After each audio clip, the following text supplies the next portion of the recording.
Tonight, we uncover a voyage so impossible, so carefully buried, that history insists it never happened. A journey not written in royal records or sailors' logs, but whispered in stone, carved in forbidden chapels, and guarded by a brotherhood that refused to die. Long before Columbus touched a foreign shore, a Scottish prince and the surviving Templars are said to have crossed an ocean carrying relics, coded maps, and a secret powerful enough to rewrite the story of the New World. Their destination was a land beyond the edge of every medieval map, a place later known as Oak Island, where tunnels breathe like living things and clues awaken after centuries of silence. Yet, those who tried to reveal the truth faced missing manuscripts, vanished fleets, and historians trained to look the other way. Because if this voyage was real, everything we know about America's past is wrong, and the greatest chapter of exploration was erased before it could be told. So before we set sail into the mystery, take a moment to like the video and subscribe, because tonight we follow the path of a lost fleet into the land beyond Oak Island. Something was wrong with the map the moment it was unrolled across the old wooden table. You could feel it before you even understood it. It was like touching a secret that had been waiting for centuries to be noticed. The parchment was worn and yellowed, yet the lines drawn across it were confident, as if the hand that shaped them knew exactly what it was doing. No hesitation, no guesswork, only certainty. But the strangest part was not the age of the map, or even the places it showed. It was the fact that one of those places should not have been there at all. On the far left side of the map, beyond the edge of what medieval Europe believed to be the end of the world, there was a coastline. Detailed, shaded, marked with bays and rivers. A coastline no European was supposed to know about until the late 1400s, when Columbus crossed the Atlantic. Yet this map was older, much older. Scholars tried to brush it off, calling it an artist's mistake, or a curious decoration. But mistakes do not show mountain ranges with such precision. Decorations do not follow real geological formations. And no anonymous artist in the Middle Ages would have dared invent an entire continent. Someone had seen this place. Someone had charted it. Someone had known a truth the rest of the world would not hear for another 100 years. That alone was enough to shake the room, but the shock did not stop there. In the lower corner of the parchment, where most map makers would place their name or a small seal, there were two marks. The first was a name written in faded ink, Sinclair. A name tied to an ancient Scottish family with whispers of voyages, courage, and mysteries that stretched far beyond their homeland. The second mark was even more unsettling. A simple geometric symbol that anyone who knew the old stories would recognize. It was a sign long linked to the Knights Templar, a brotherhood that vanished from history in the early 1400s, along with their treasure, their secrets, and their unfinished mission. What were the Sinclairs doing on a map connected to forbidden Templar knowledge? And even more troubling, what land had they placed so confidently across the ocean? The map should not exist. It breaks the rules of everything we are taught about exploration, discovery, and the timeline of human knowledge. But that is why it matters. History is not only shaped by what we know, it is shaped by what we are told to ignore. If a single map shows a continent that should not be known yet, carries the marks of a family and an order famous for defying the limits of their age, then the question is simple. What else have we been missing? The room grows quiet as the parchment settles. The ink may be fading, but the truth is not. And this map is ready to tell its story to anyone brave enough to follow where its impossible coastline leads. The night of Friday the 13th in the year 1307 was supposed to be the end of the Knights Templar. Across Europe doors were kicked open, torches flashed, and the most powerful military order on earth was dragged from their beds. Kings and priests claimed it was justice. They said the Templars had grown too rich and too proud. But behind the accusations was something far simpler and far darker: greed. Everyone knew the Templars controlled a treasure so vast that even kingdoms envied it. They were the bankers of monarchs, the guardians of relics, and the keepers of knowledge gathered from the Holy Land. So when the arrests began, the rulers of Europe expected to finally put their hands on that treasure. They searched castles, churches, commanderies, and every Templar stronghold they could reach. Yet, when they burst through the doors, the chests were empty. The vaults held only dust. The treasure they thought they would take had simply vanished. It was as if the Templars had known exactly what was coming. And maybe they did. For months before the raids, strange movements were reported around the Templar ports near the western coast of France. Most important of all was La Rochelle, known for its deep harbour and its fleet of stout ships.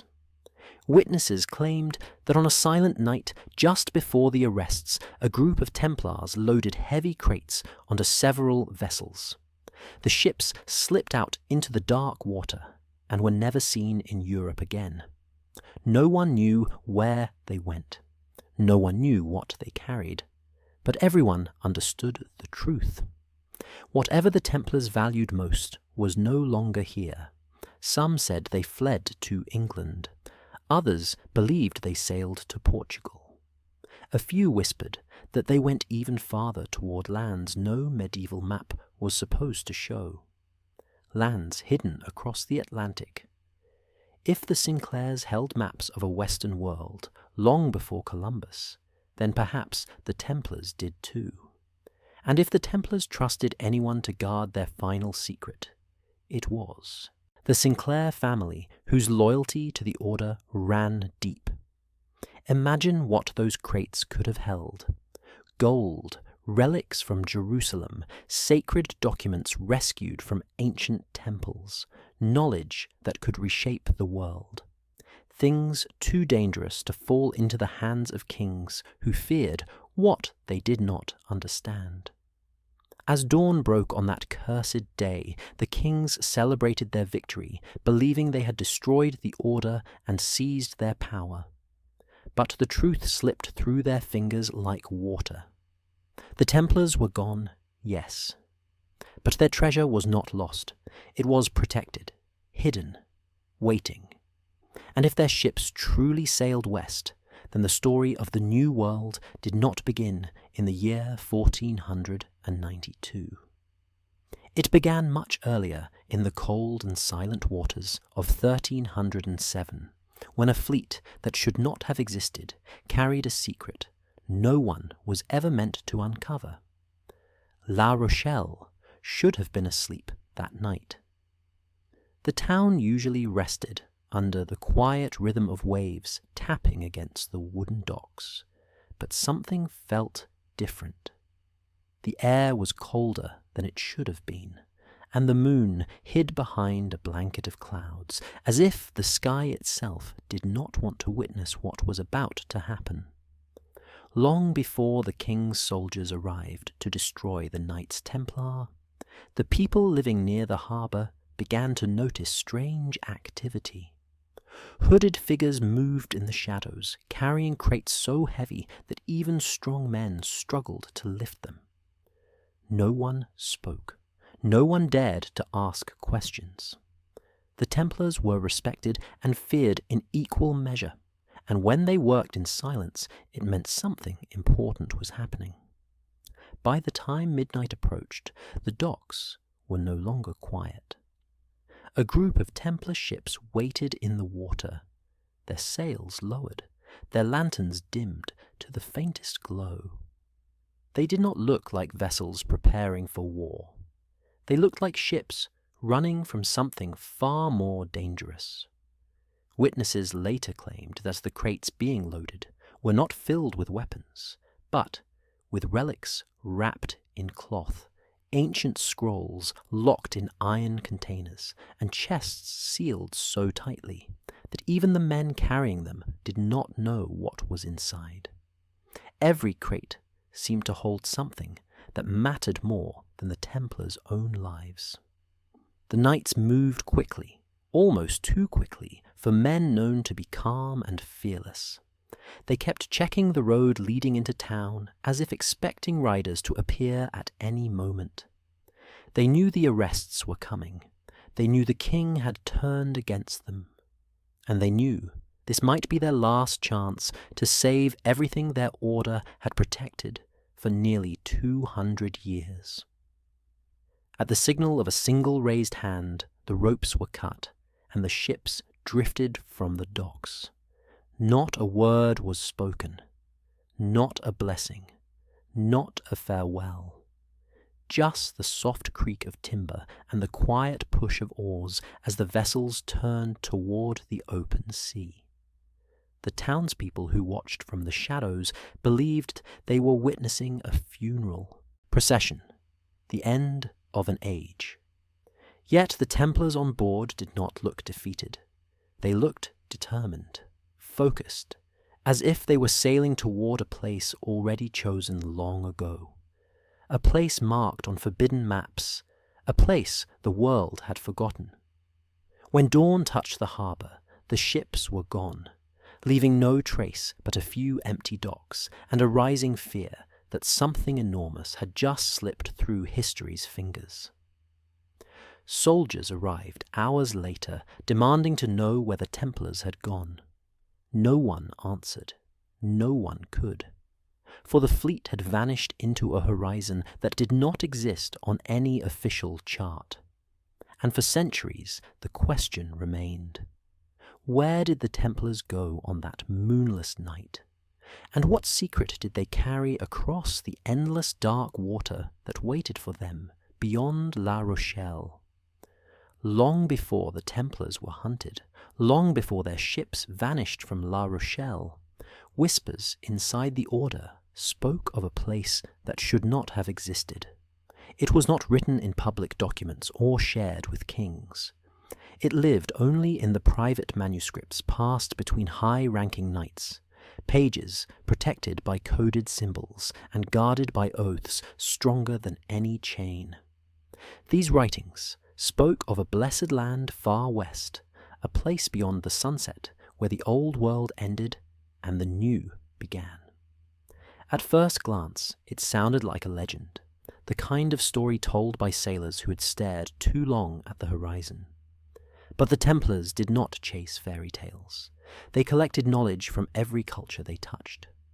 Crusaders returning from the Holy Land brought strange stories of ancient civilizations that believed the world extended far past the familiar coasts of Europe. Some Arab astronomers spoke of lands across the Great Western Ocean. Certain Jewish scholars hinted at islands described in forgotten texts older than Rome. Even the Norse carried sagas of places filled with forests and fresh rivers. The Templars were listeners. They recorded everything and dismissed nothing. Hidden inside their manuscripts were fragments of these stories stitched together into something that looked less like myth and more like a map made from memory. One manuscript described a land where the soil was rich and the rivers wide. Another spoke of tall trees that did not grow in Europe. A third text mentioned people who painted their stories on stone, living in harmony with nature rather than building empires. The strangest part was the consistency. These descriptions came from different cultures, separated by thousands of miles, yet all pointed in the same direction. far west, beyond the reach of known maps, beyond the fear that the sea simply dropped into nothingness.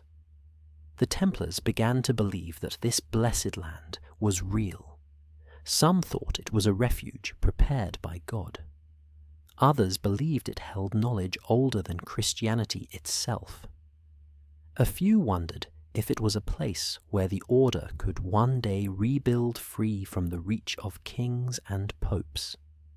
Over time, the prophecy grew clearer.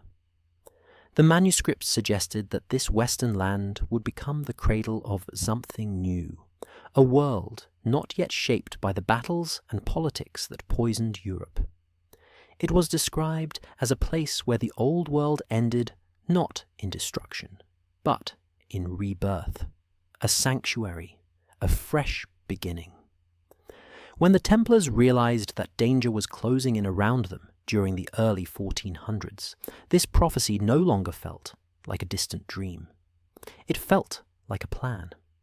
If they truly knew of a land across the ocean, then the disappearance of their fleet in the year 1307 begins to make sense.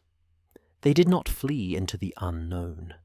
They sailed toward a destination they believed had been waiting for them since ancient times, a place promised in whispers and guarded in coded texts, a place they intended to reach, no matter what history claimed was possible.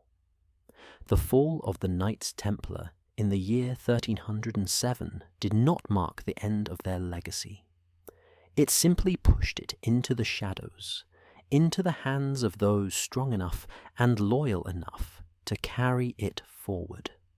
Among all the families connected to the order, none were more important than the Sinclairs of Scotland. Their name had been tied to the Templars for generations.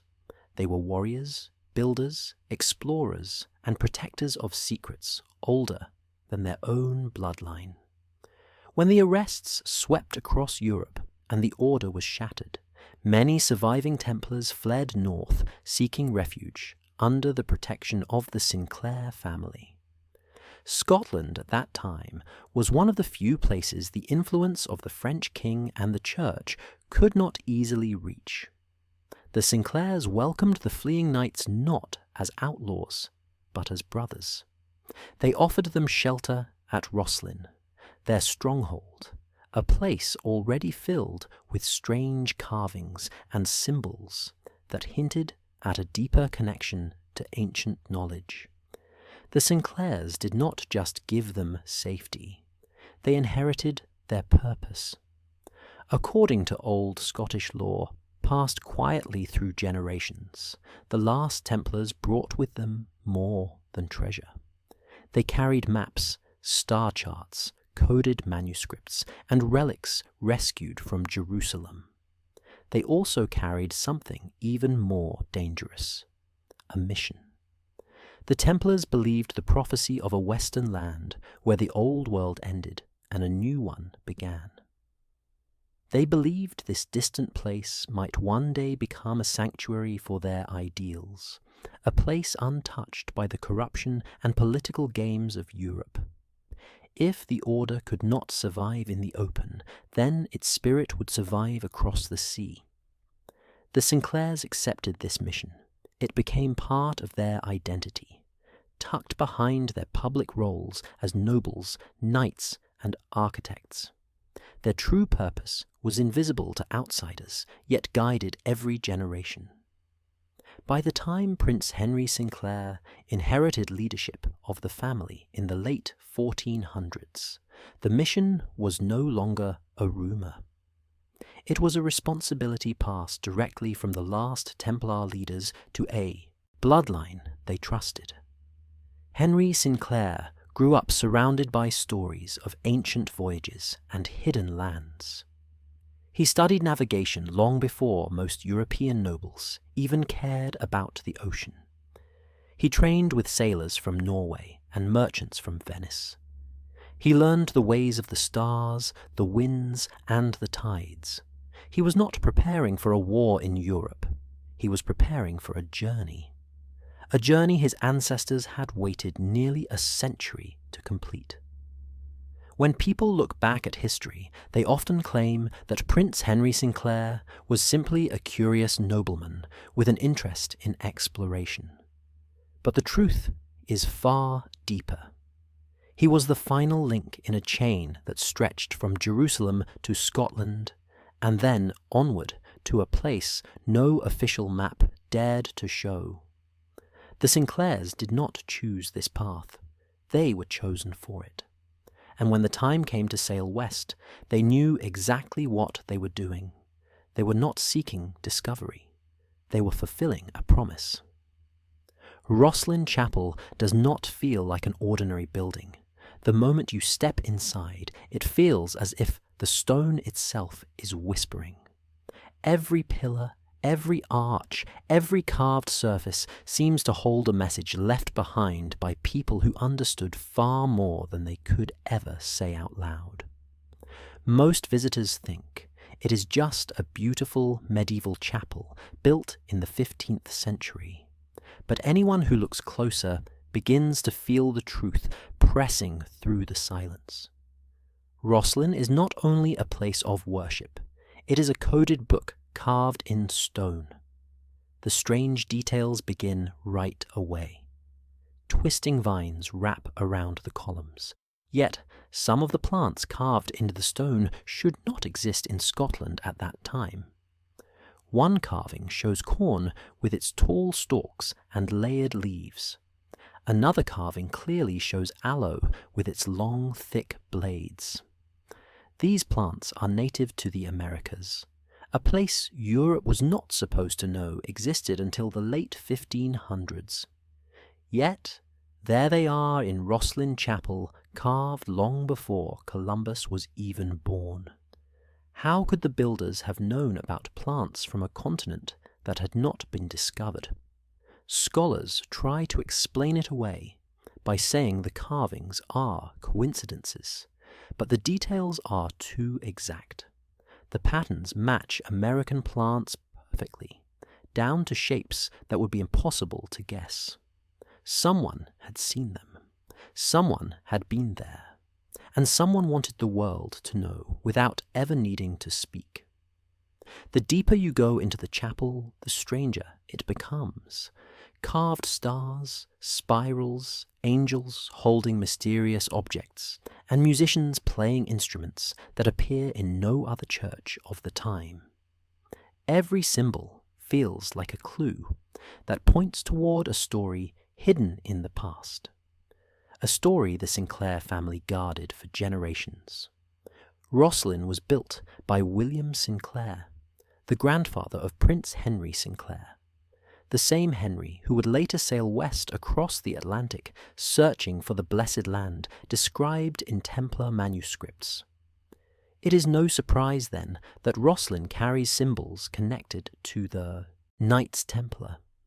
The rose and cross appear in hidden corners. Certain pillars show geometric designs linked to Templar architecture in Jerusalem. Even the layout of the chapel reflects sacred proportions found in ancient temples. It is almost as if the chapel was designed not for the people of Scotland, but for those who understood the secret legacy of the Templars. Many believe Rosslyn was created as a kind of message or map left for future generations.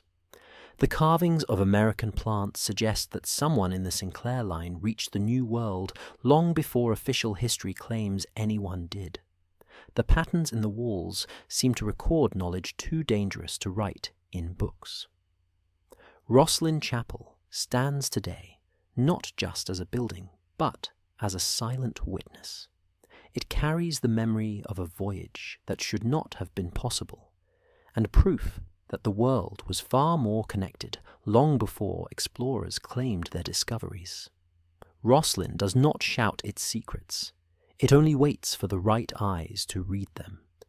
Prince Henry Sinclair did not grow up like other nobles of his time. While most young lords trained only for battle or politics, Henry was raised inside a world of secrets.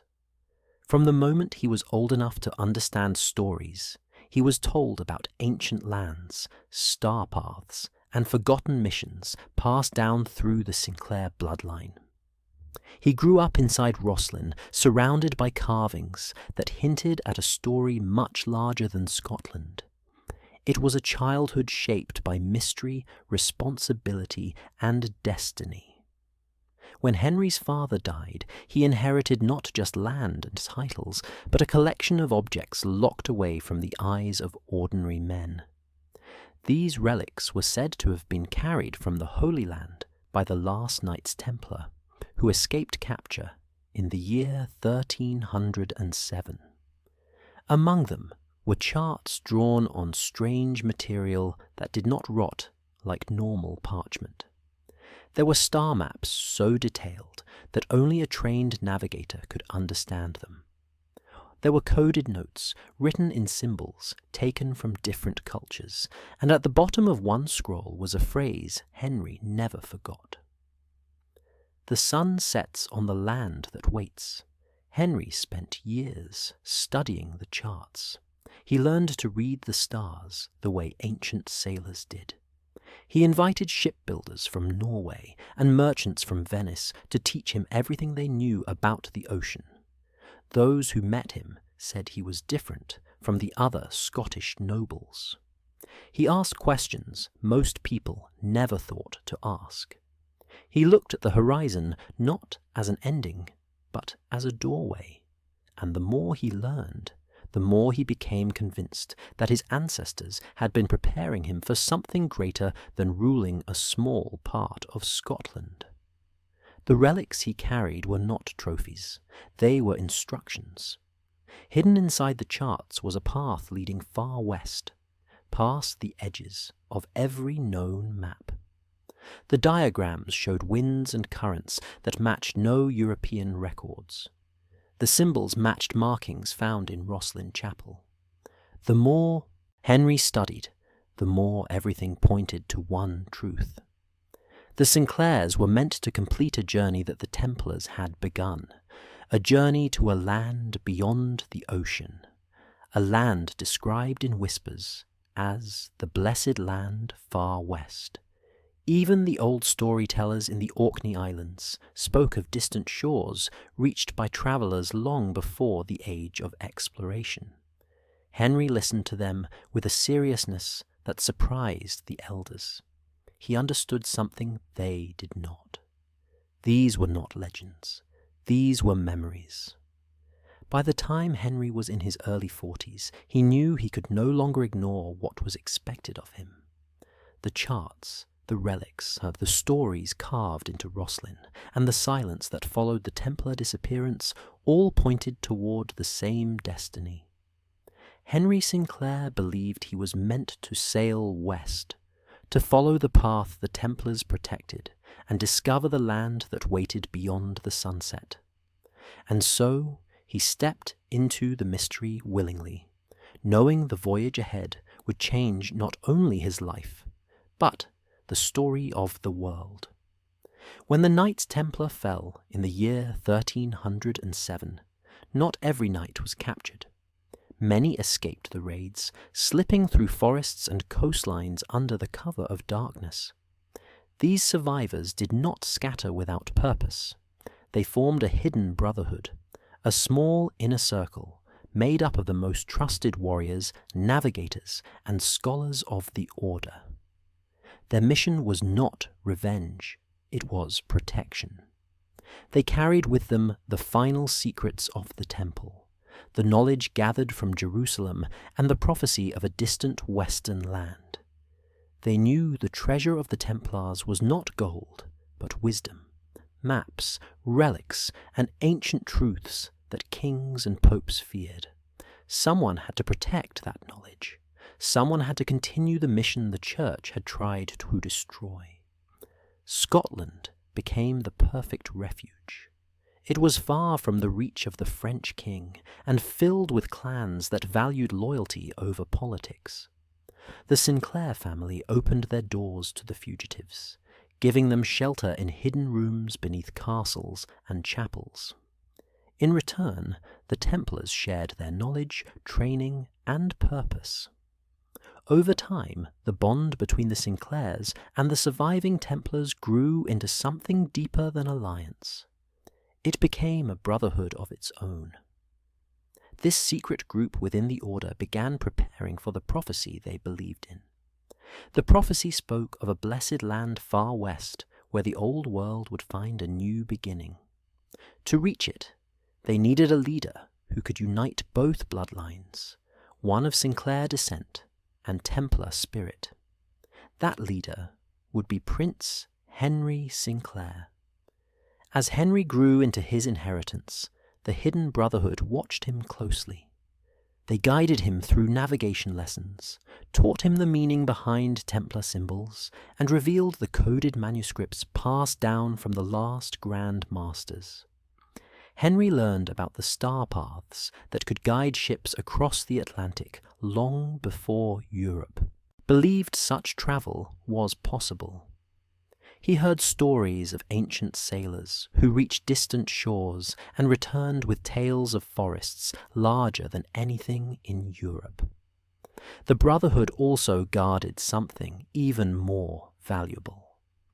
Fragments of maps believed to be created by earlier travelers who had crossed the Western Ocean long before official history recorded such journeys.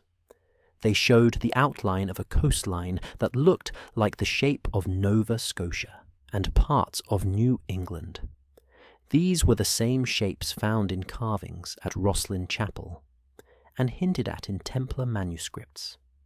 The Brotherhood knew they could not travel openly. If the Church discovered that Templar survivors still lived, they would be hunted again. So they moved quietly, training in secret, building ships in remote ports, and planning a voyage no one else would ever understand. When the time came for Henry Sinclair to sail, he did not leave alone. He sailed with members of this hidden order beside him. They were the last guardians of the Templar mission, sworn to protect Henry and the knowledge he carried. To the world, it looked like a noble, exploring the unknown. In truth, it was the final act of a brotherhood determined to complete the journey their enemies had tried to erase. Venice in the 1400s was unlike any other place in Europe. It was a maze of canals, towers, and markets where merchants from every corner of the world exchanged goods and stories. While kings in the West argued over borders and lands, Venice focused on something far more valuable: knowledge.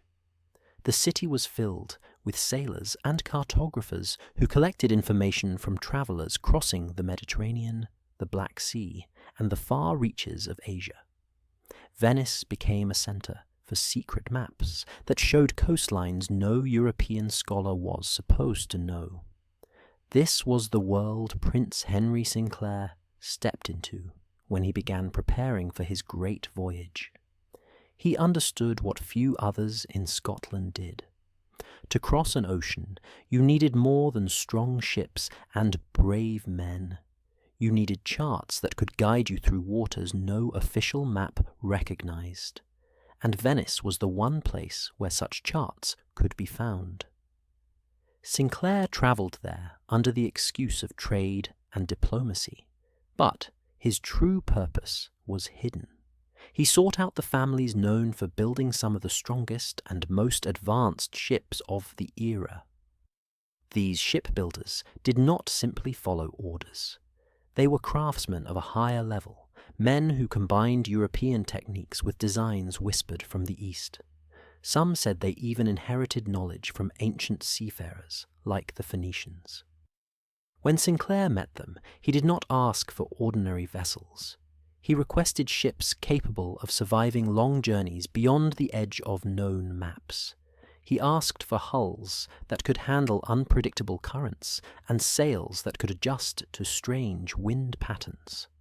Most surprising of all, he asked for secrecy. No king or pope could know what he was planning. The shipbuilders agreed. partly because Sinclair paid them well, but also because he showed them something they had only heard about in rumours. He revealed fragments of the Templar charts passed down through his family. These maps showed a distant coastline far to the west, a coastline that looked shockingly similar to the prophetic maps preserved in Venetian archives. Some cartographers in Venice believed these western lands had been seen by earlier travellers, maybe Norse explorers or ancient sailors who vanished from recorded history. These maps were never shared publicly because they challenged everything the Church taught about the world. If there was a continent across the ocean, then Europe was not the centre of creation. Venice knew this truth, but guarded it carefully. When the shipbuilders saw that Sinclair carried similar knowledge, they understood that he was not acting on fantasy.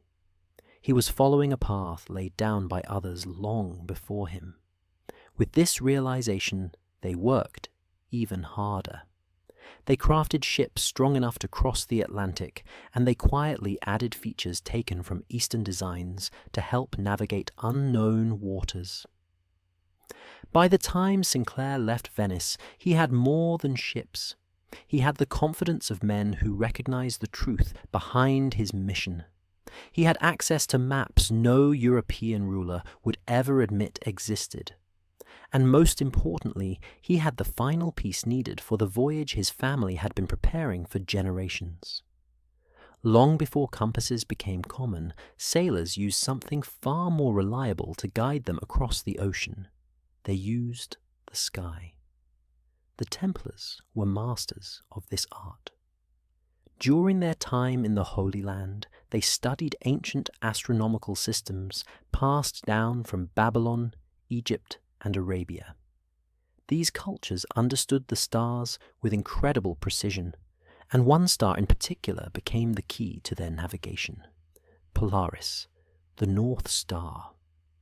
Unlike other stars, Polaris stays almost perfectly still in the night sky, hanging directly above the northern hemisphere. For ancient navigators, it was the ultimate guide. By measuring the height of Polaris above the horizon, you could tell your exact latitude without needing a map. The Templars took this knowledge and refined it through geometry. They learned how to calculate direction using star angles, shadow lengths, and horizon lines. They created portable tools that allowed sailors to find their position even on cloudy nights. This secret knowledge did not disappear with the fall of the Order. It survived in the hands of the Sinclair family, kept hidden within the coded manuscripts passed down through generations. Prince Henry Sinclair grew up learning these techniques. While other nobles trained with swords, Henry trained his mind to read the heavens. He learned to treat the sky like a giant compass that never failed. When he studied the Templar charts that hinted at a western land, he noticed something remarkable. The routes did not rely on maps. They relied on Polaris. The charts used star angles instead of coastlines, suggesting that the Templars already understood how to reach the Western Ocean by following a specific latitude. This was the key to the entire mystery. Nova Scotia sits at a latitude that matches ancient calculations found in the manuscripts. If you set sail from the northern coast of Scotland and keep Polaris at the exact same height in the sky, you will eventually arrive on the shores of Nova Scotia without ever needing to see land along the way. It is a straight path formed not by geography, but by the heavens. Henry Sinclair realized this was the route the Templars had intended all along, a path across the Atlantic guided by a star that never moved. To sailors of the time, such a journey would have seemed impossible. To Sinclair, it was simply geometry. When he prepared his fleet for the voyage in the late 1400s, he made sure his navigators understood the star routes. At night, the men would study Polaris through simple sighting tools passed down from older navigators. They adjusted their sails to keep the latitude steady, trusting the star to guide them across thousands of miles of open sea. The ocean was unpredictable. The sky was not. This ancient Polaris route became the bridge between the world Sinclair knew and the world that waited for him. It was proof that the Templars did not need modern technology to dream beyond the edge of the map. They only needed the stars, their faith, and the courage to follow a path few believed existed. The year was 1398 when Prince Henry Sinclair finally stepped onto the deck of the lead ship and gave the order that would change his life forever. The men around him felt the weight of the moment. This was not a trading mission or a scouting trip.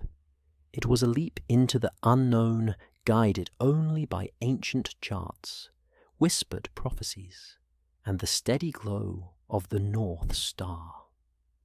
As the fleet pushed away from the Scottish coast, a quiet stillness settled over the water. The sailors stared back at the fading shoreline, wondering if they would ever see it again. Sinclair knew many people believed he was chasing a fantasy, but he also knew that his family had prepared for this moment for generations. The ships built in Venice were strong and flexible, designed for long-distance travel across rough seas. The hidden Templar Brotherhood had trained the crew in secret navigation techniques. Everything was ready, yet nothing could prepare them for what waited beyond the horizon. The first days of sailing were calm. The wind carried them west, and at night Sinclair studied Polaris to make sure they stayed on the correct latitude. The journey felt almost peaceful until the sky changed. Dark clouds gathered faster than seemed natural, turning the ocean into a restless animal. The waves rose higher with each passing hour. Lightning flashed across the sky like a warning written in fire. Some of the men began whispering that the sea was testing them. Others believed the storm was a sign that the prophecy of the Western Land was real, and that something powerful was watching their approach. Sinclair refused to turn back. He held firm to the ropes as rain lashed against his face. He kept his eyes on the star whenever it appeared between the clouds. The crew followed his example, gripping the rails and praying that their ships would survive the storm. By the third night, the storm finally began to weaken. The clouds opened, revealing a sky filled with stars that looked brighter than anyone had ever seen before. The men took it as a sign of protection. Sinclair took it as a reminder that the heavens were guiding them exactly where they needed to go. As they traveled farther west, strange sights began to appear. Floating logs covered in unfamiliar moss. Birds that did not match any species known in Europe. A warm current that carried the scent of forests none of the sailors had ever experienced. These were the small signs of a massive coastline hidden just beyond reach. Each day the ocean felt less empty, as if the land itself was calling to them from across the waves. Then, one night, a glowing light appeared on the surface of the water. It stretched underneath the ships like a ribbon made of stars. The older Templar sailors whispered that it was the path of the blessed land. Sinclair stayed silent, but his eyes shone with certainty. They were close. The voyage that began as a leap into darkness was finally guiding them toward a world no European was supposed to know. The morning the land finally appeared, the sea was strangely calm. A thin line of green rose slowly over the horizon as the sun climbed behind it, glowing like a promise that had taken centuries to reach them. Prince Henry Sinclair stood at the bow of the lead ship and felt a chill move through him. Not fear, recognition. This was the coastline drawn on the ancient charts. This was the place whispered about in the prophecies of the Templar manuscripts.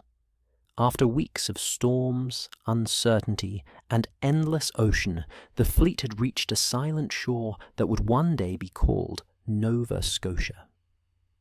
As the ships approached, the men stared in awe at the tall forests stretching endlessly inland. The trees were unlike anything they had seen in Europe. The coastline looked untouched by any kingdom or empire. It felt like stepping into a world that time had forgotten. The fleet anchored just beyond the rocks, and small boats were lowered into the water. Sinclair was the first to step ashore.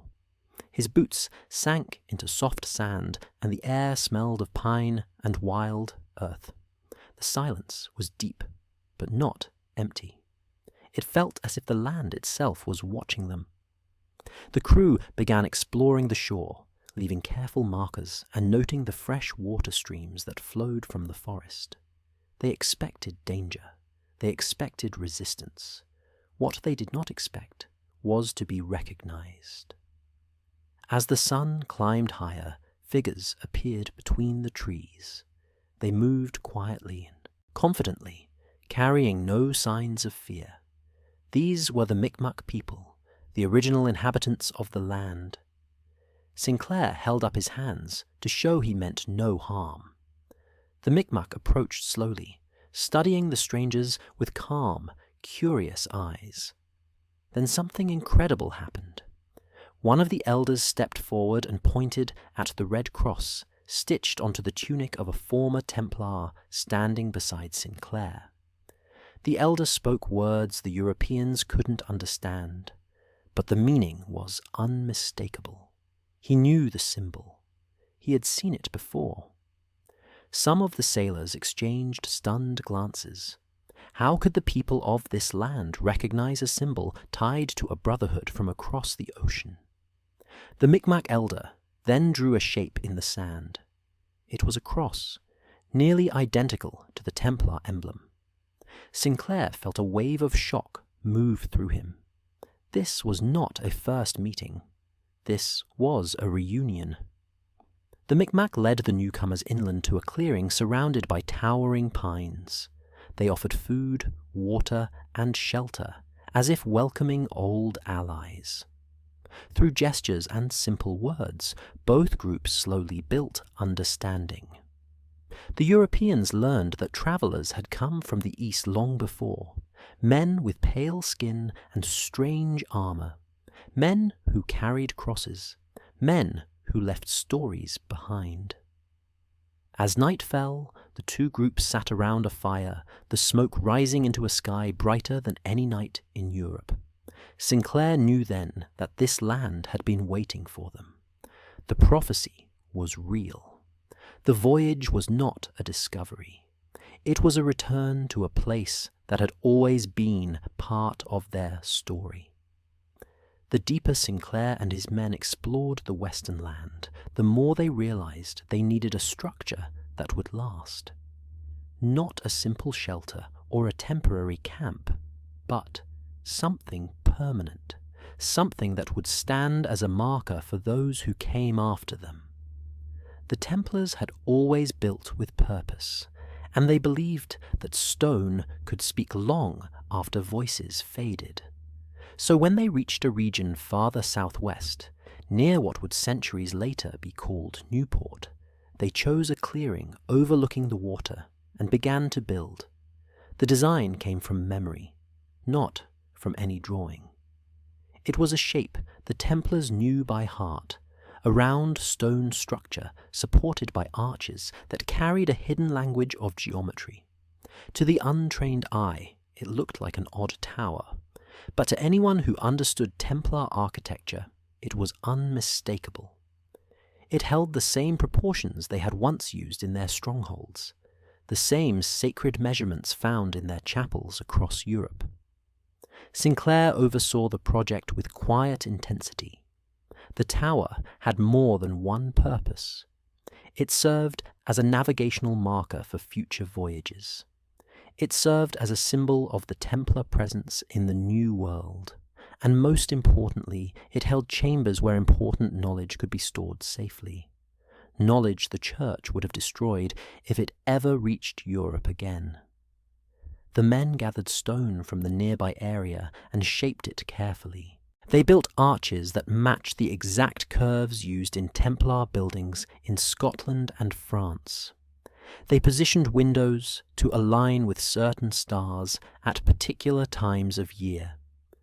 To the Micmac, who watched the construction with curiosity, Sinclair explained through gestures that the tower was meant to honour both heaven and earth.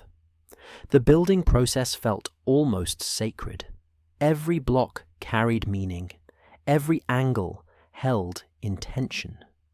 Some of the younger sailors questioned why they needed such a structure if they planned to return home. Sinclair understood something they did not. The voyage might not end the way they hoped. Storms, sickness, or enemies could stop them from bringing their knowledge back across the Atlantic. The tower would remain even if they did not. Once completed, the structure stood with a strange beauty. It did not look European or native. It looked like something born between worlds, a meeting of two histories. To future generations it would become the Newport Tower, a mysterious building with no clear origin. Historians would argue over it, claiming it was a colonial windmill, even though its shape and design matched nothing of the sort. Some scholars would quietly admit it resembled Templar architecture from the 1400s. But the truth would stay hidden, carved into stone only those who knew the secret could read. As Sinclair walked around the finished tower, he placed his hand on the cold surface and felt a quiet certainty. This was more than a structure. It was a message left for the future, a reminder that the Templars had crossed an ocean, reached a new world, and planted their legacy in stone. And long after the fleet sailed away, the tower would remain, refusing to disappear, refusing to be forgotten.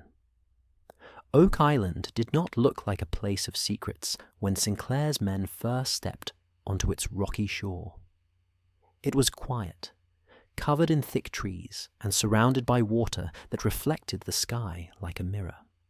But to the Templars who sailed with Sinclair, the island felt different. It felt chosen.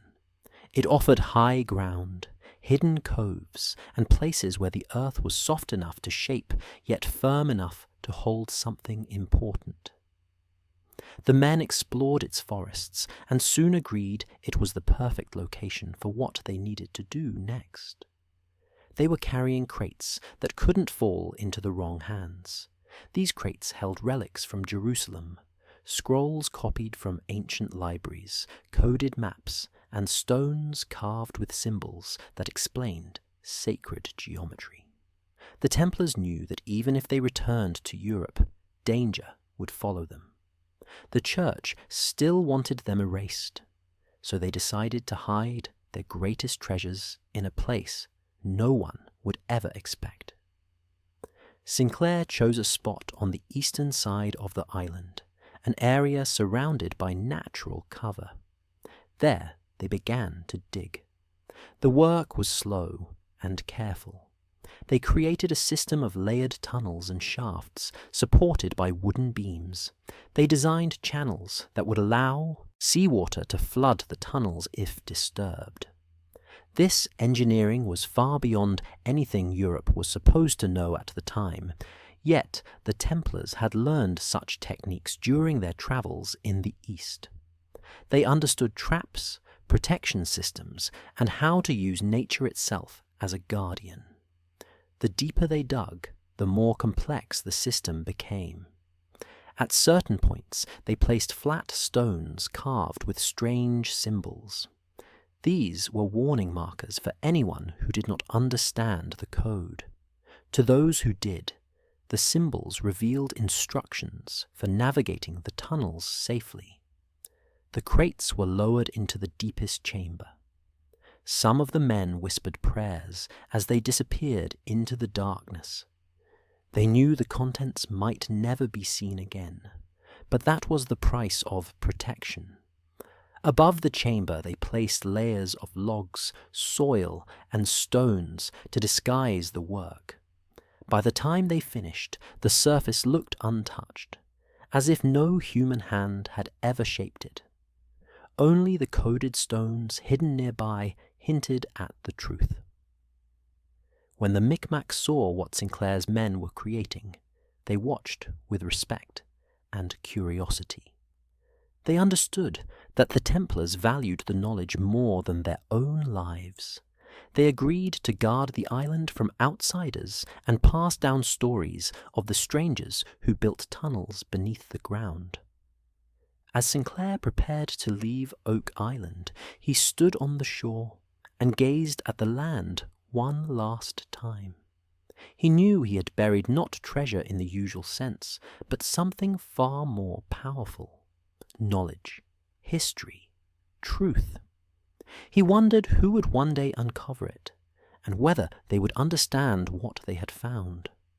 The enigma of Oak Island did not begin with greed or gold. It began with a decision to protect the most sacred secrets the Templars carried. And the island has whispered that mystery ever since, waiting for the world to finally listen. The farther Sinclair and his men travelled along the coast of the new land, the more they understood that their journey was not meant to stay hidden forever. Some things were buried, some things were built in silence, but other things needed to be shared with those who might come after them. This is why they began carving messages into stone. Not loud messages or obvious signs, but carefully shaped runes that carried meaning only to those who knew how to read them. These runes appeared on boulders near river mouths, on flat stones beside hidden coves, and on cliff faces overlooking the sea. Each symbol was placed with intention. Each inscription pointed toward a part of Sinclair's route. The runes were not random. They followed the same style used by Norse travellers who had sailed the northern oceans long before European kings believed such voyages were possible. This made sense because Sinclair's own crew included sailors from the Orkney Islands who had Norse ancestry and understood the runic alphabet. For Sinclair, these markings served many purposes. They guided any future voyager following the same path. They acted as a quiet record of the Templar presence in the land, and they helped form a secret map that connected the coastline of Nova Scotia with the forests farther inland. One runic stone would be discovered centuries later in Massachusetts, another in Rhode Island, and several near the shores of Nova Scotia itself. Scholars argued over them, claiming they were fakes, because the idea of a Scottish nobleman and Templar survivors reaching the Americas in the 1400s challenged every accepted timeline. But the stones told their own story, a story the land itself supported. One stone, found near Yarmouth, bore markings that translated to a simple but chilling phrase: Leif Orson visited here. This suggested that Norse explorers had reached this coast long before Sinclair, and that Sinclair's men knew of their journeys. It also meant that the runes were part of a much older network of messages stretching across the northern Atlantic. As Sinclair's men carved each inscription, they also made sure the symbols aligned with natural features. A carved rune at one location pointed toward a hidden stream.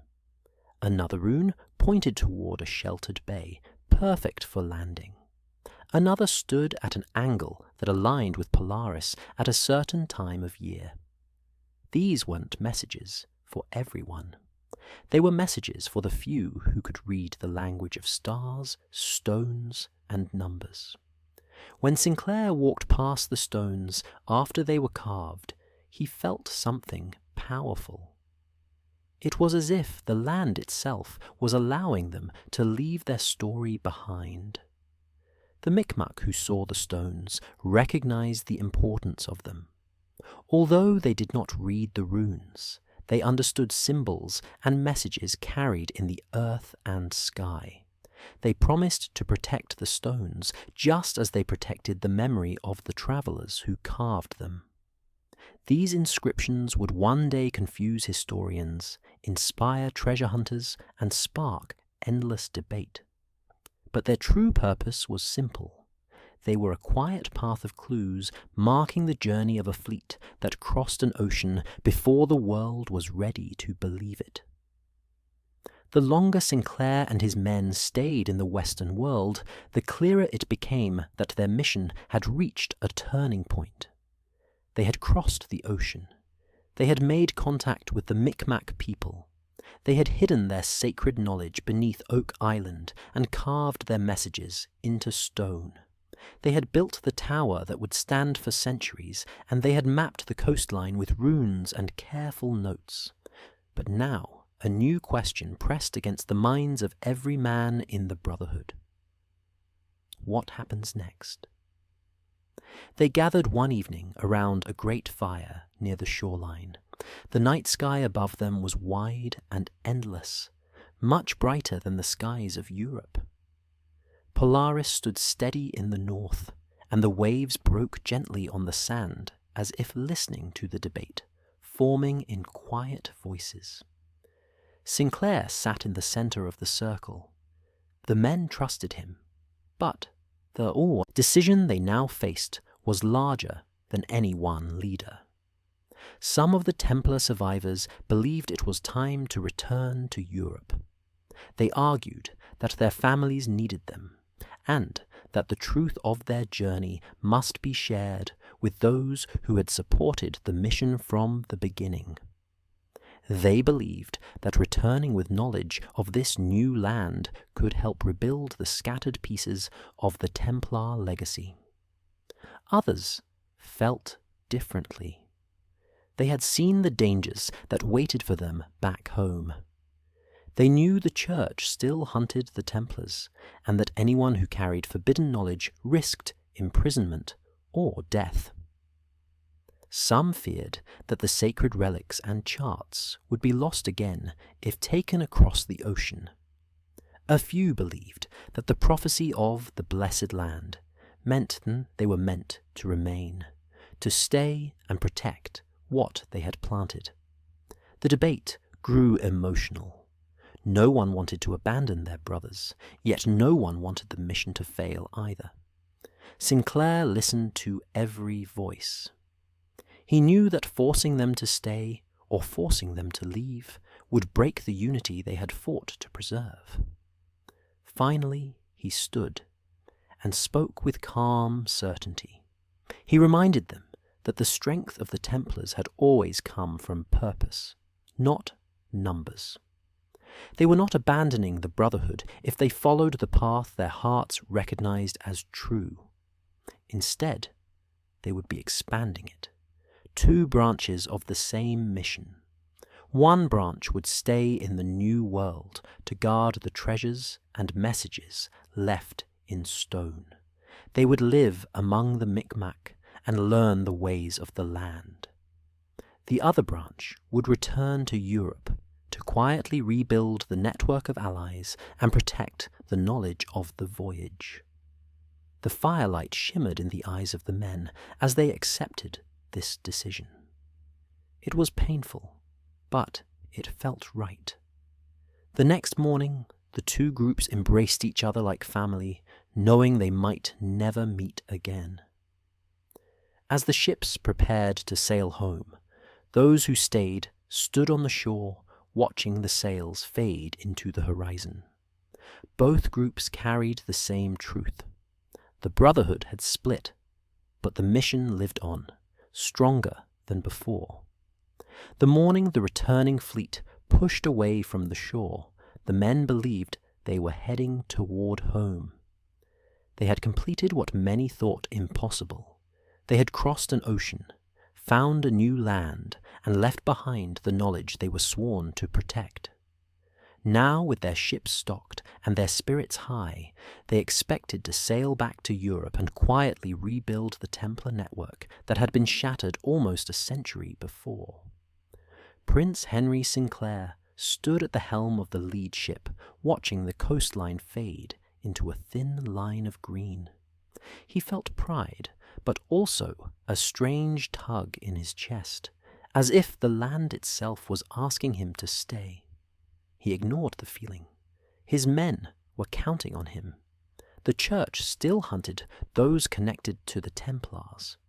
Returning home with news of a Western world could offer hope and purpose to those who lived in the shadows. But hope alone could not calm the ocean. Only a few days into the journey, the first set of storms appeared. Thick walls of black cloud rose across the horizon, swallowing the sun. The sea grew wild in moments. Waves slammed against the ships with such force that even the most experienced sailors struggled to hold their footing. The wind howled through the sails like a warning. At night, the lightning came so fast it lit the sky without pause, turning the ocean into a flashing white field of chaos. Sinclair shouted orders, trying to keep the ships together, but the storm separated them. One vessel vanished behind a wall of water, never to reappear. Another lost its mast and was forced to drift helplessly wherever the current carried it.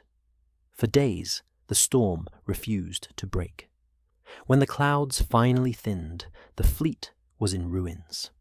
Only 2 ships remained, and even they were damaged. The men were exhausted and shaken.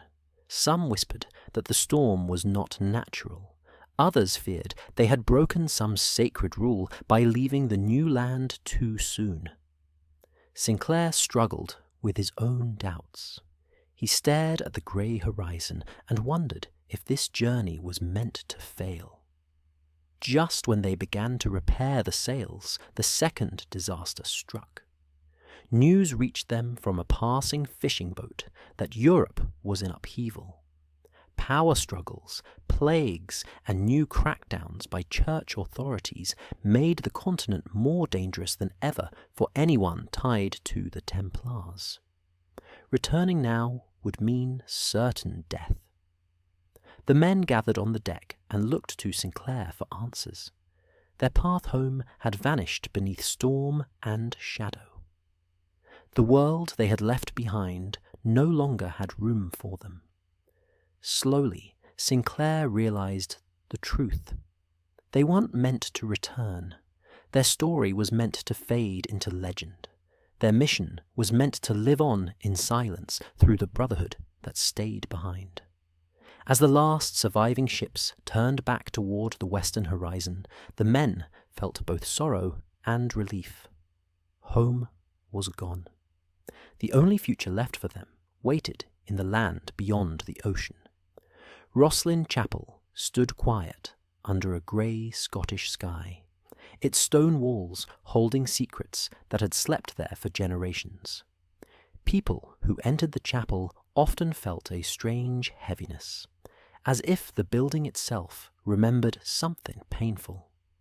The Sinclairs who tended the chapel never spoke about it openly, but those who watched closely noticed that after the year 1399, something inside Rosslyn seemed to change. New carvings began to appear, subtle at first, almost invisible, unless you knew where to look. A ship etched into a pillar where no ship had been before, waves curling along the edges of an archway.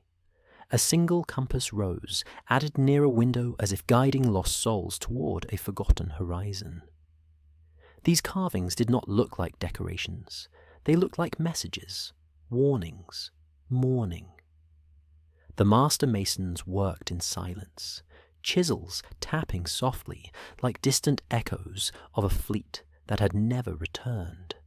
They carved a line of ships caught in violent seas, their sails torn as if struck by a storm too powerful to survive. They carved symbols of the Templar cross hidden between vines and leaves, and they carved a figure who stood at the bow of a ship, his face calm, his hand outstretched toward the west. Many believed this figure was Prince Henry Sinclair. Those carvings appeared only after word reached Scotland that the returning fleet had vanished. The families of the sailors waited for months, then years, standing at the cliffs looking eastward hoping to see familiar sails. But no ship ever appeared. The absence became a quiet wound in the Sinclair bloodline, and Rosslyn Chapel became the place where that sorrow settled. Over time, the carvings deepened and expanded. More plants native to the New World showed up in the stone: corn, aloe. Strange leaves no one in Europe had ever seen. Scholars were confused, but the Sinclairs never explained. These carvings were not meant for the world. They were meant for those who knew the truth. In the center of the chapel stood a pillar marked by twisting patterns that looked like waves, stars, and a map hidden in shapes. Some believed the pillar showed the exact route taken by Sinclair's fleet across the Atlantic. Others believed it showed the split of the Brotherhood and the two paths they followed. The masons were careful never to change the older carvings, only to add to them gently, as if weaving a story into the stone that only the brave or the faithful could understand. Visitors felt the sadness, even without knowing the story. They felt the sense of something unfinished, a journey left open. Rosslyn did not speak with words, but its stones whispered of a fleet that sailed towards the edge of the known world and never returned. It whispered of men who carried a mission greater than themselves, and it whispered of a land beyond the sea where part of the Templar Brotherhood lived on while Scotland mourned in silence. Most people who hear the phrase Templar treasure imagine chests of gold coins and sparkling jewels hidden beneath the ground. They picture crowns, silver bars, and piles of wealth powerful enough to buy a kingdom. But the truth carried across the ocean by Sinclair's men was far more precious than anything carved from metal. What they protected was knowledge, ancient wisdom gathered from Jerusalem, from hidden libraries in the East, and from scrolls rescued during the Crusades. Knowledge that could change the world if placed in the wrong hands. And that was why it had to be buried. When the Brotherhood reached the New World, they understood their mission more clearly than ever. Gold can be stolen, wealth can be seized, but ideas, teachings, and truths that challenge powerful institutions can be erased completely unless protected. The Templars knew this all too well. They had watched kings fear them not because of money, but because of the secrets they carried. They had seen the church hunt them because their discoveries threatened the official story of history and faith. So when they buried crates beneath Oak Island and sealed tunnels with booby traps and coded stones, they did not do it for riches.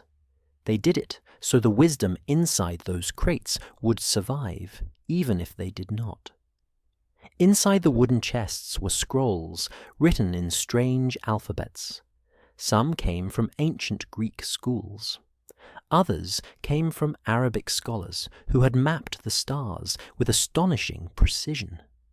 There were texts said to describe the hidden teachings of early Christian groups that the Church had labeled heretics.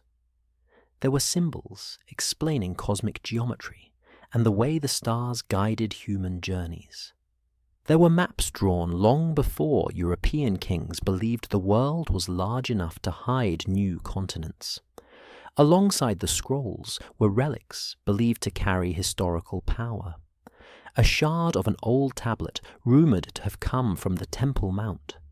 A set of carved stones engraved with star patterns that matched constellations only visible far from Europe. A small chest containing what some believed were fragments of early Gospels never approved by the Church. Every relic had a purpose. Every scroll held a truth, and every truth was dangerous. The Brotherhood understood that if they returned home with these items, they would be hunted for the rest of their lives. The storm that destroyed their journey back only confirmed what many had feared. The knowledge was never meant to return to Europe. It was meant to be kept safe until the world was ready to understand it without fear or violence. As they sealed the final chamber deep underground, Sinclair whispered a vow to the earth itself. Let this knowledge sleep until the right hands awaken it. Centuries later, people would dig for gold on Oak Island. They would dream of fortunes buried beneath the soil. But they would never realize the greatest treasure was not wealth, but wisdom. A wisdom guarded by traps, protected by symbols, and hidden by a brotherhood that knew ideas were worth more than anything money could buy. History is not only shaped by what is written, it is also shaped by what is erased. After the Templars vanished from Europe in the early 1400s, the Church began quietly reshaping the story of the world. Chronicles were rewritten, records were trimmed. Mentions of strange voyages or mysterious fleets were brushed aside as myths. Anything that suggested Europeans reached the West before Columbus was ignored or destroyed, and anything tied to the Templars was treated as dangerous.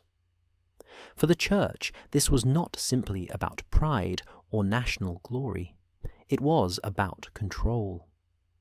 If people learned that the Templars had crossed the Atlantic nearly a century before Columbus, it would raise questions they were not prepared to answer.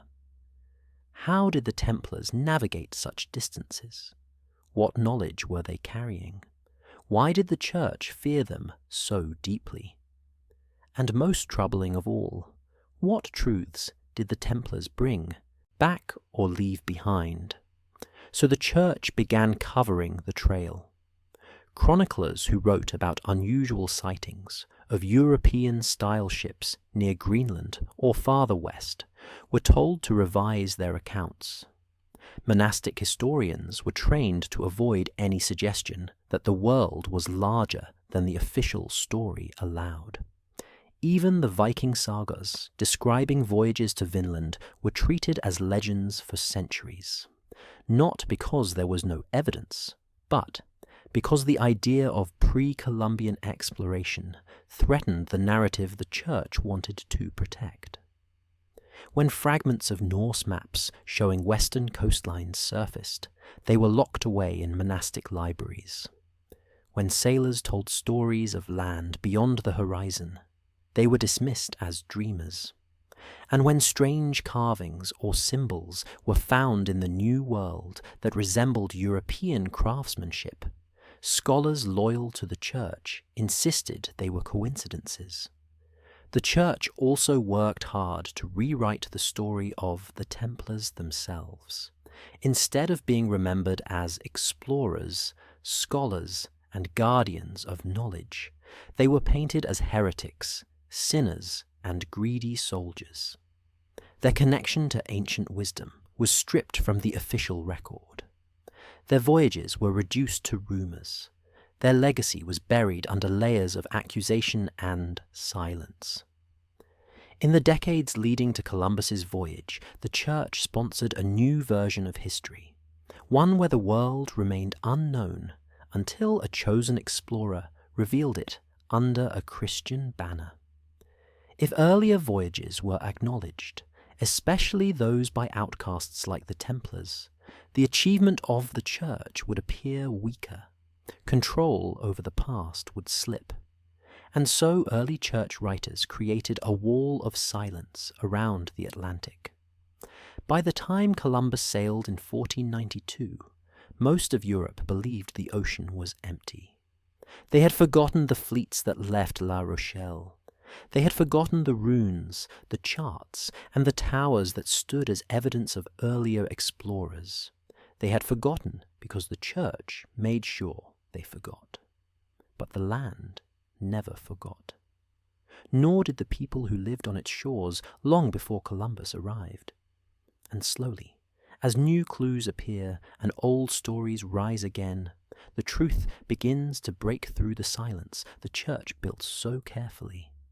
Long after Sinclair's fleet vanished into the horizon, the Micmac people continued telling stories around their fires about pale visitors who came from the rising sun. These were not tales of enemies or conquerors. They were stories of guests who arrived with respect, who carried strange crosses, and who shared knowledge instead of trying to take anything away. In Micmac oral tradition, these visitors were described as men with fair hair and calm eyes who wore symbols the people had never seen before. Crosses with equal arms. Crosses surrounded by circles. Crosses carved into wooden tools and stone markers.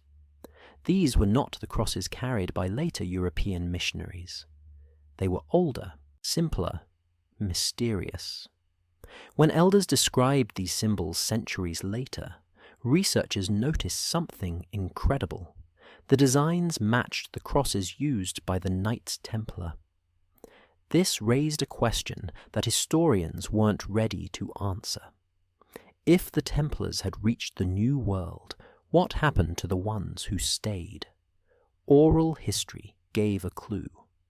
According to Micmac tradition, the pale visitors did not disappear. They lived among the people. They learned the ways of the land, hunted its animals, and respected its spirits. Some of them married into Micmac families, creating bloodlines that blended two worlds. Generations later, certain Micmac families still carried features that outsiders found unusual. Grey eyes, lighter hair, facial structures that hinted at distant ancestry. Yet, the Micmac themselves understood these traits not as mysteries, but as memories passed through time.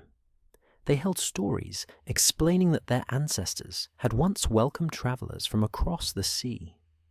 These travelers had come in peace, and some had stayed forever. The idea of intermarriage frightened early European settlers who did not want to believe that people from their own continent had reached America before Columbus. So they dismissed the stories. They labeled them myths or confused memories. But the Micmac did not forget. In some villages, songs were preserved that spoke of men in great wooden canoes, arriving with the symbol of the four-armed cross. In certain carvings found on birch bark, the shapes resembled Templar designs. Even the traditional Micmac star charts contained markings that matched European knowledge of the night sky from the 1400s. These clues suggested that the pale visitors shared more than friendship. They shared ideas, skills, stories, knowledge that helped both groups survive and grow. For the Templars who remained, this land became home. They raised children who carried both Micmac wisdom and European heritage. They passed down fragments of their mission, but allowed their descendants to choose their own path. Over time, their identity blended into the culture that had welcomed them. Their names changed, their language changed, but their memory stayed alive in stories told by the fireside. Today, when researchers speak with Micmac elders, they still hear hints of the old tale, about a lost group of visitors who came from the dawn, about crosses no one had seen before, and about families who carry the blood of two worlds tied together by a voyage history tried to erase.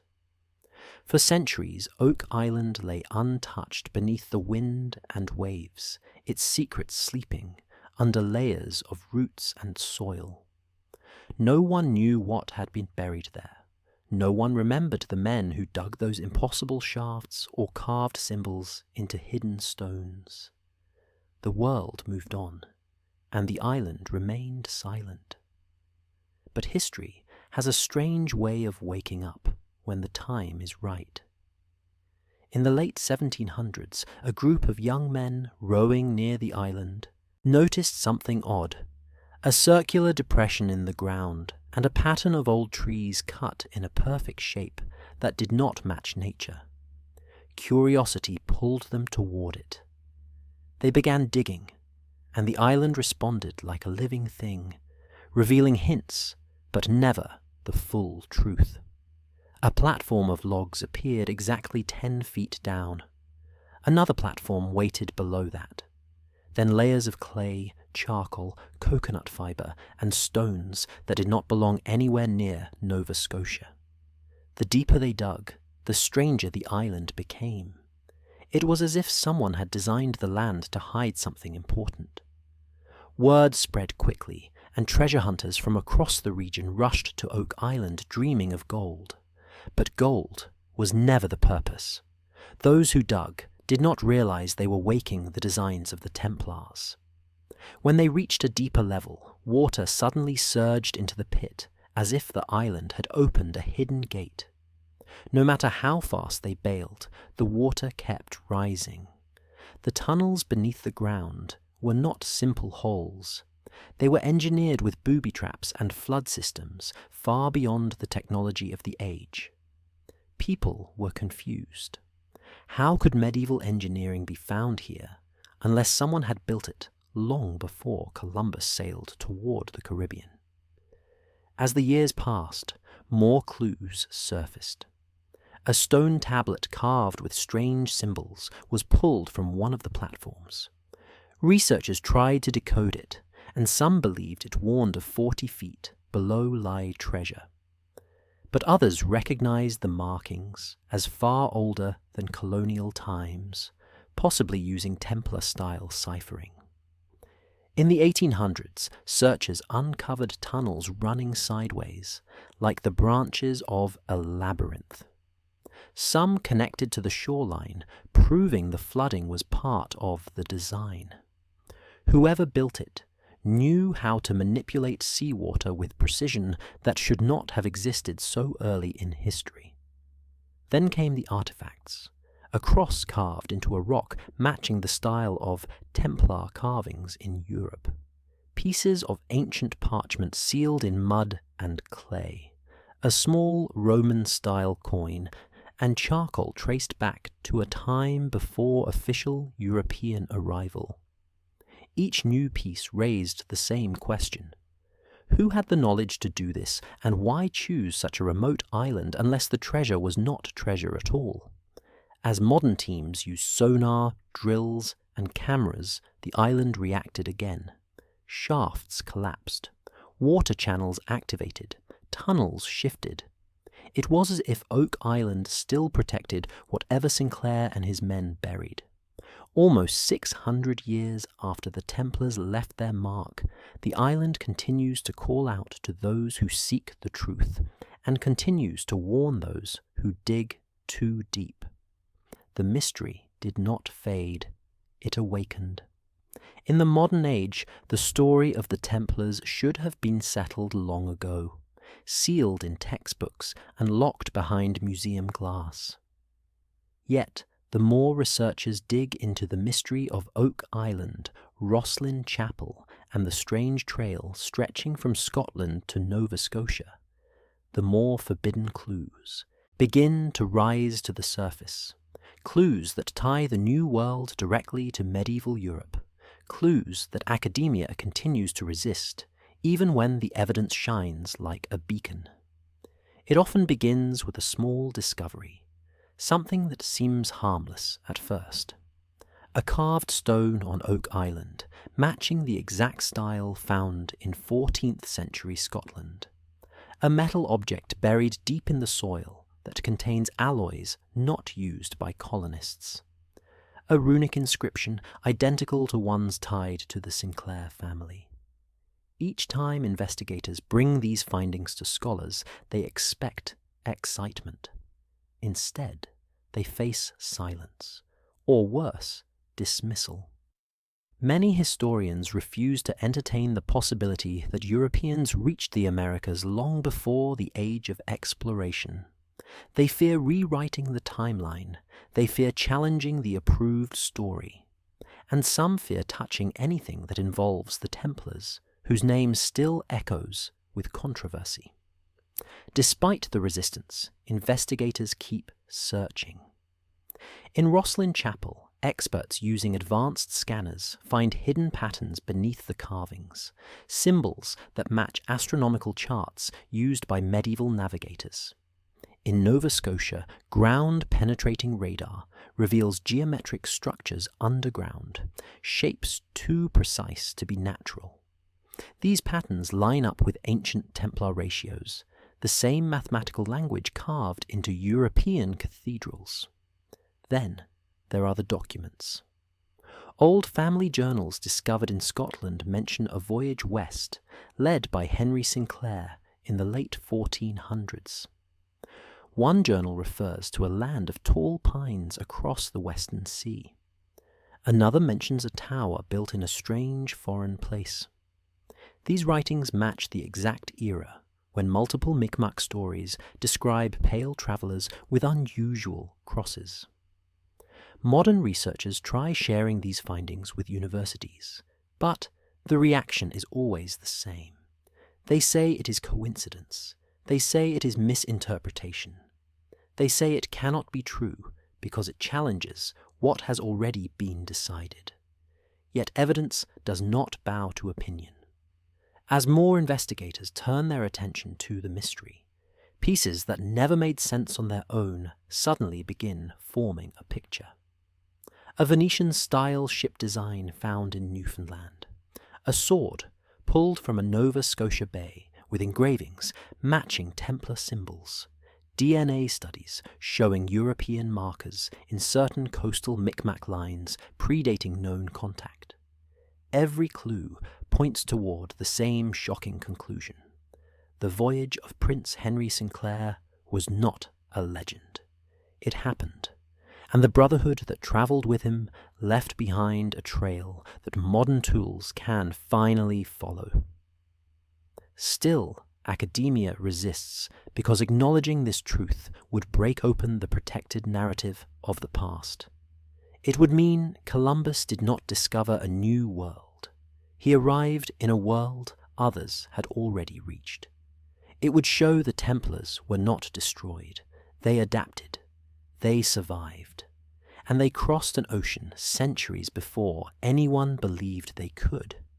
Today, the investigators stand between forbidden truth and accepted history. And each discovery they make pushes the world one step closer to remembering what it was never supposed to know. History teaches us that the new world began with a single moment. The year 1492, when Columbus sailed west and touched a shore he believed was Asia. Children memorize it. Textbooks repeat it. Statues rise because of it. But what if that moment was never the beginning at all? What if the true first chapter of the New World took place almost a century earlier, when Prince Henry Sinclair set foot on the shores of Nova Scotia in the year 1398? If that is true, then the story we have accepted for generations is missing its opening act. A chapter torn out so cleanly that most people never realized it was gone.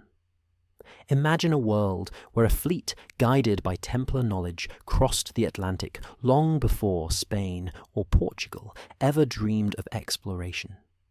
Imagine a world where European sailors formed friendships with the Mi'kmaq, built structures, carved symbols, buried knowledge, and left descendants whose stories still echo through oral tradition.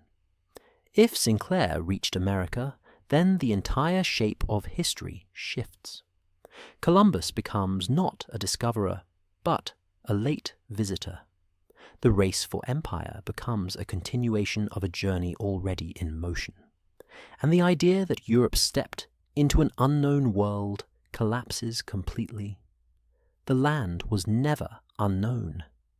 It was remembered by the people who lived there, and quietly recognized by the few who crossed the ocean before the era of kings and conquistadors. The missing chapter also exposes something deeper. It reveals how fragile history really is when powerful institutions control its pages. The Church had every reason to hide evidence of earlier voyages, especially if they involved the Templars, a group they had tried so hard to erase. Monarchs had every reason to rewrite timelines so their chosen explorers could take the glory. And over time, the silence became so complete that only fragments of truth remained scattered in stones, carvings, runes, and stories whispered by firelight. Yet the land remembers. Oak Island remembers through its engineered tunnels and coded markers. Rosslyn Chapel remembers through its carvings of foreign plants and lost fleets. The Micmac remember through tales of pale visitors with unusual crosses. And modern investigators are beginning to remember by following clues that no longer fit the approved historical script. All of these pieces point to a truth that refuses to stay buried. Sinclair reached the New World almost 100 years before Columbus. He walked forests untouched by Europe. He stood beside people who recognized his symbols. He planted knowledge in stone and earth, knowing the world was not ready to accept it. But the world is different now. We have technology capable of reading the past in new ways. We have voices willing to question the official version. And we have the courage to admit when history needs to be rewritten. The missing chapter of the New World is not missing anymore. It is rising to the surface, just like the secrets of Oak Island, just like the carvings of Rosslyn, and just like the echoes of a fleet that sailed west into legend. And when this chapter is finally restored, the story of the world will look very different from the one we were taught.